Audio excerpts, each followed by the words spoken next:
Maria Quiñones. Maria Sánchez.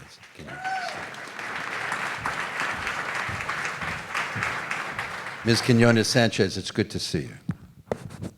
Thank you. Good to be here with the legend. We are going to ask you some questions tonight, and I'm going to start off. I must say that this afternoon I was doing a lot of ruminating whether I was going to ask one question of all the candidates and then a second question that would be different. I've decided, no, I'm not going to do it that way. I'm going to ask individual questions to all the candidates, but if you have time after answering my questions and want to go back to questions that have been asked previously during the evening, that will be fine with me. But let's start. Ms. Quiñones Sánchez, compared to its peer cities, Philadelphia has the highest poverty rate, the highest taxes, the poorest post-industrial job creation performance, the highest homicide rate, and a school system accused of failing to adequately equip non-college-bound graduates with the skills necessary for today's middle-class job market. What is your vision for Philadelphia and its effort to become a more effective and dynamic jobs generator over the next 10 to 20 years? And what is the most important thing, the singular most important thing that you can do as mayor to get us there? Thank you. That's a loaded question. I will try to get to it. First, by starting with reminding folks that I have lived all those adversities that you have mentioned. You know, a child of public housing, first in my house to go to college, went to high school and was told by a counselor I was not college material, changed to a career technical education school, still went to college. I have lived all of those adversities. And everything I've done to this point has been about challenging the systems that perpetuate those obstacles that I see. Some government formed by our lack of investment in people and neighborhoods. Some formed by systemic racism that we've had, whether in the private sector or public areas. But what would I do and what am I talking about that's different given that lived experience? For me, I got engaged in the tax policy conversation from day one. I am the one person running that has created transformative business tax reform change to really target small businesses, small Black and brown businesses, the manufacturing sector. 73,000 small businesses don't have a city liability because of the work we did. Manufacturers who make things in the city and sell them outside the city save $60 million a year. That was the beginning. I want to finish that work and ensure that we eliminate our net profits tax that really stops businesses from growing, capitalizing in the work that they're doing. Additionally, I want to create transparency in the tax system. It has to be predictable. People should know what the cost of doing business is in the city, and they should be as profitable as they want. We want to make sure that anybody who's in the city accessing our market are paying their fair share. Education becomes key. Inquirer said our plan was the most comprehensive education plan. I'm calling for free community college for our high school juniors and seniors. It is more efficient to put them in community college than to keep them in an underperforming school. Using community college as our workforce development arm for returning citizens, helping young people get that career technical experience that they need so they can get licenses and they can go right into a job, a paying job. And then, you know, how we build out this city will determine what kind of city we are, and ensuring that as we feel the public safety challenges, we can make neighborhoods safe in how government utilizes its $12 billion budget, its $6 billion operating budget. We can make cities safe. You know, it's lights, camera, action. Folks, it is the simple things that can make every single neighborhood feel safe. Collecting the trash, eliminating blight, repurposing blight. I have been the most aggressive in leveraging public land for public good, whether it's side lots, gardens, small businesses. How do we repurpose some of our businesses? So, and then finally, I'm the only one calling for zero-based budgeting. We need to have a budget that's a value statement that speaks to core values, and that every department says, what's your anti-poverty plan? What is your public safety plan? What is your inclusion and economic plan, right? And so that every department sees its value added to making our city grow and prosper for people and for business. So we started this clock as I was talking about the process, my process. So I'm going to add a couple of minutes to this, if you will. Is that all right, Jess? Thank you. As you are aware, the hot microchip war is erupting between the U.S. and China. And suddenly it seems that companies are building microchip manufacturing plants in America, so we're not totally dependent on South Korea and Taiwan. So far, various companies are expanding or building massive $100 billion plants in places like Columbus, Colorado Springs, Syracuse, and North Phoenix. If you Google CHIPS and Ohio, you get a story about how the CHIPS Act will fund a new plant in Columbus. If you Google CHIPS and Philadelphia, you are directed to information about Her's potato chips. That's true. No disrespect to that great company, and Utz as well. But there is a reason. Is there a reason why Philadelphia shouldn't lead an effort to convince an Intel or a Qualcomm to consider the Philadelphia region? Would this be on your job's agenda, and what would your blueprint be? So in the post-COVID world, the reality is people can choose to be located anywhere in the world. As I talked to business folks in this campaign, folks said, I'm not even competing anymore for bricks and mortar situations. This is about people need to be in a city that provides them with a lifestyle and culture and all those other things. But that said, that goes key to where I started my work in council. Manufacturing, and we're here with the expert, Bill Hankowsky, this is so unfair. What we have done in the city of Philadelphia is we have created disincentives for how companies like that can get started. You see Ohio, you see Camden, New Jersey, roll out the red carpet and say, we're going to align regulatory issues for the kind of warehousing space. And then if you want to be competitive in a global market, that net income tax, if you're penciling at 1 or 2% and you're paying a 6.5 net profits tax, you're not coming here. That's why eliminating it the way we did through the single sales factor made sense. We saved about 100, 150 allied manufacturing jobs by saying you're not operating in the Philadelphia region.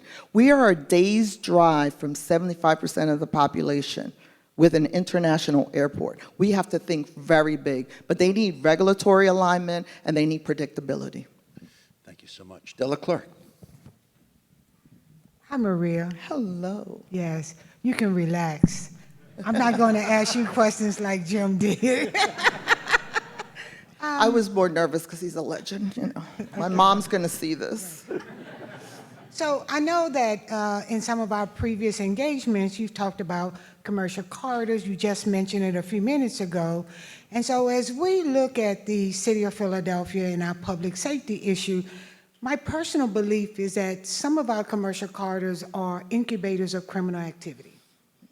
So as we think about neighborhood transformation and these corridors are the front door of our neighborhoods, how would you envision as mayor investing dollars that we can change the front door of these communities as well as remove the criminal activity on these corridors?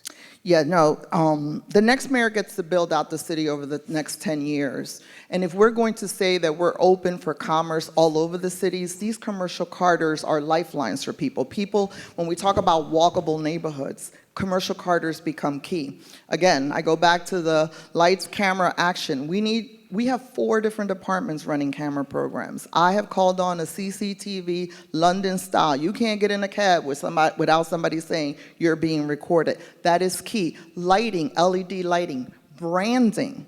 And then the most important thing, Della, is when we're going to go invest in corridors, we call it an expense in the city.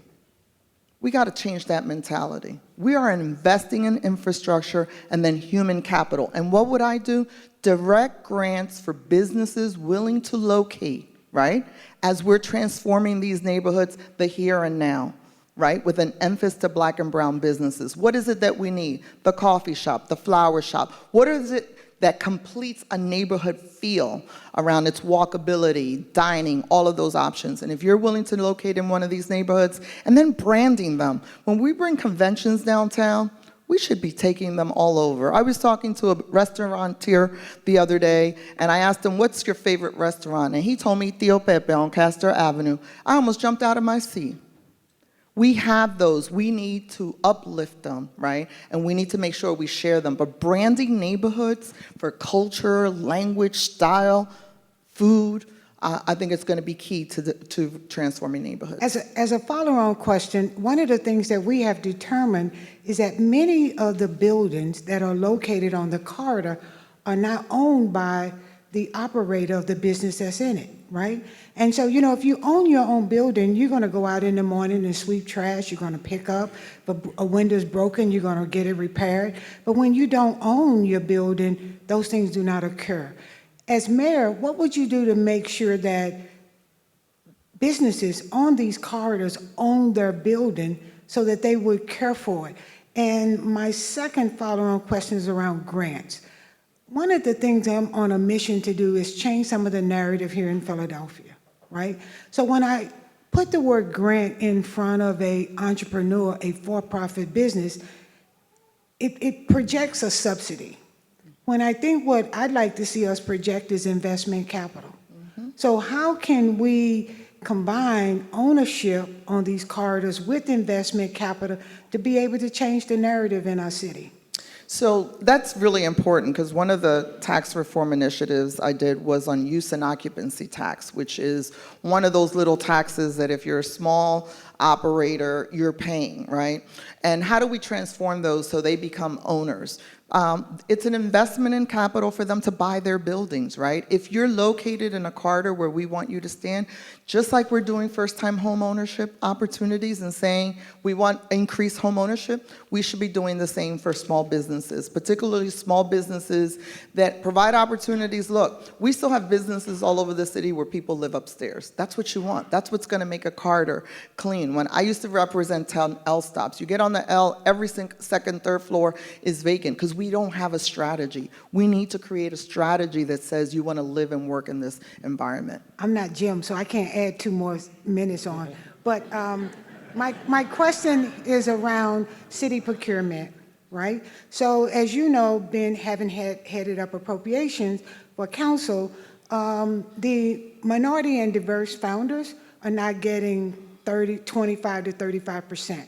As mayor, what would you do that you saw did not occur as head of appropriation that you would do differently to make sure that diverse founders in this city increase their opportunities?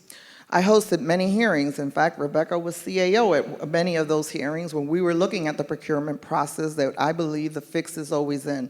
You gotta debundle contracts. Stop regulating minority contractors to be subs when they can be primes. Help them grow so that they can be prime. Take the regulatory issues around them. When you say to someone, you cannot bid for this because you're not big enough because we're not allowing you to grow, right? So debundling is hugely important. And then paying on time. We pay people up front for certain projects when we want to and we deem them important. If we believe inclusion is important, then we need to stop cash flowing government on the backs of these small contractors. So debundle. And then lastly, you cannot be a responsible bidder if you have a delayed project, right, and you're not meeting your numbers. And I will stop contractors from being able to continue to procure more contracts when they don't meet their obligatory compliance issues with their first contracts. So we have a full plan for that. All right, Bill? Thanks. Thank you. Maria, first, thank you for your public service. Always respect people that have given so much time to this city. I want to take you to sort of think about something not quite in a Philadelphia context, though I'm going to use a couple Philadelphia facts. So Center City, Philadelphia, Paul Levy just came out with the most recent numbers. So we're still 62% in terms of activity where we were. We are at 47% occupancy in terms of people in office buildings, and SEPTA's running at 55%. But we're not alone. I mean, it's Boston, it's New York. There is a theory that cities are having an existential crisis because of remote work, and you mentioned it earlier. At that level, it's sort of the level of where's the world going. As a mayor, how would you think about remote work, and how would you think about what should we as a city and a government be doing to keep the vibrancy we had that we currently don't have? Yeah. That's an important question, and first you got to lead by example. You got to get city workers to come back. We can't tell IBX, Comcast, and everything, buy breakfast and lunch and get your workers back, and we don't have a strategy. And look, some form of hybrid work is here to stay. If you want to keep employees, you're going to have to offer that flexibility.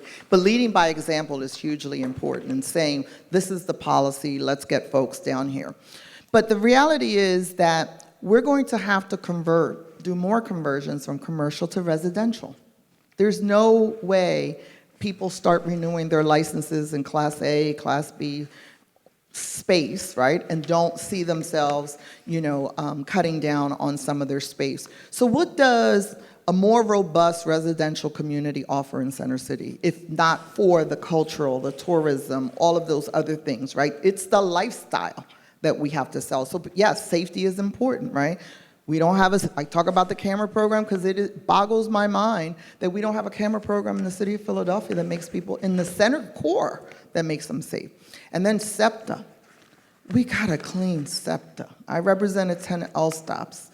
People are not going to come downtown, whether it's SEPTA or the PAPCO line, if they don't feel like they're clean and they're safe.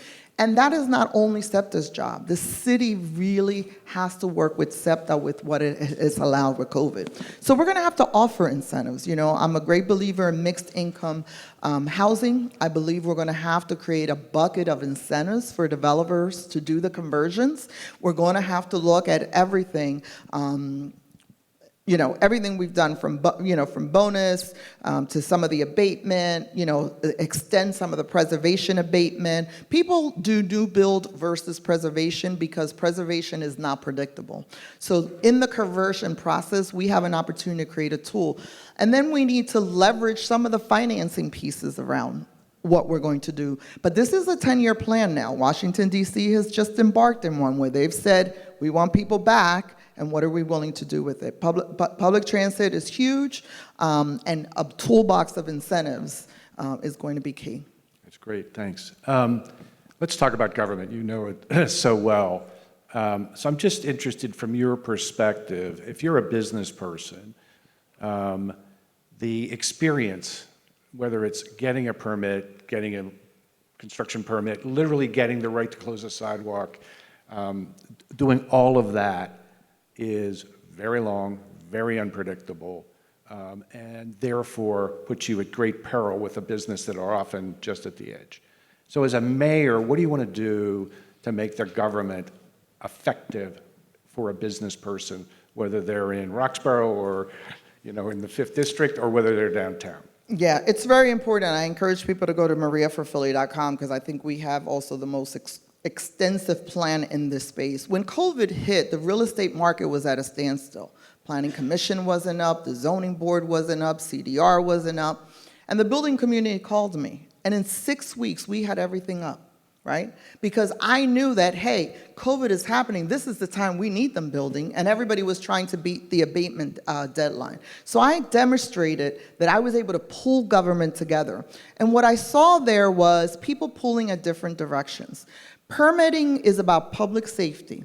Permitting, as chair of L&I for 12 years, you request a permit, you submit a plan so that we ensure that you are licensed and you're doing it correctly. It's become the money thing now, right? We now have departments that count on this for money. So the incentive, that's why we have expedited fees, right? And then we use up your clock. Right? I'm going to create a comprehensive business center where you enter in one place, and I'm not handing you a paper and saying, I stamped you, but now go to the water.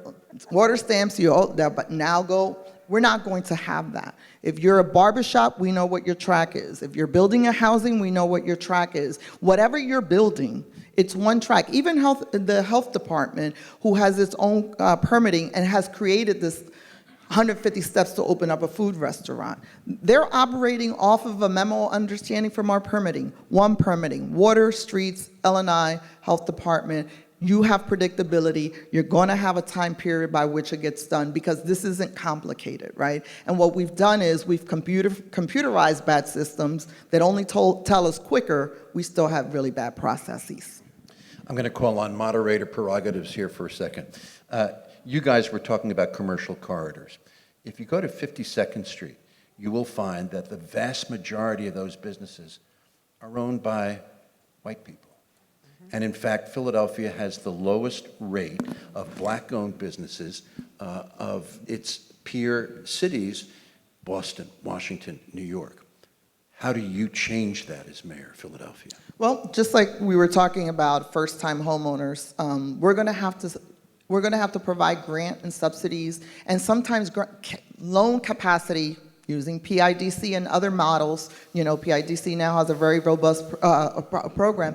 But if you're running a business, you don't have $100,000 to put on a deposit to buy your building, right? So we're going to have to subsidize that in ways and create product lines so that folks can say, I'm buying my building, and let's initiate that loan process. And we have to do it in a way that is very intentional and focused, again, around neighborhood amenities, those stores that can be owned by entrepreneurs, returning citizens, and others in the city of Philadelphia. It doesn't, look, we invest $50,000 to create jobs, you know, when you average out our investment and the money we do. You know, $50,000 for a small business, whether it's Lancaster Avenue, 52nd Street, or Frankfurt Avenue, makes a huge difference. And making sure we're not setting up small businesses for failure. The other thing that I want to add, I would end the double taxation that we do for businesses in their first year of business. You operate 1 year and you have to pay 2 years of taxes. That is a bad accounting practice where we manage our money on the backs of small business. I would eliminate that. Ms. Quiñones Sánchez, thank you very much. Thank you.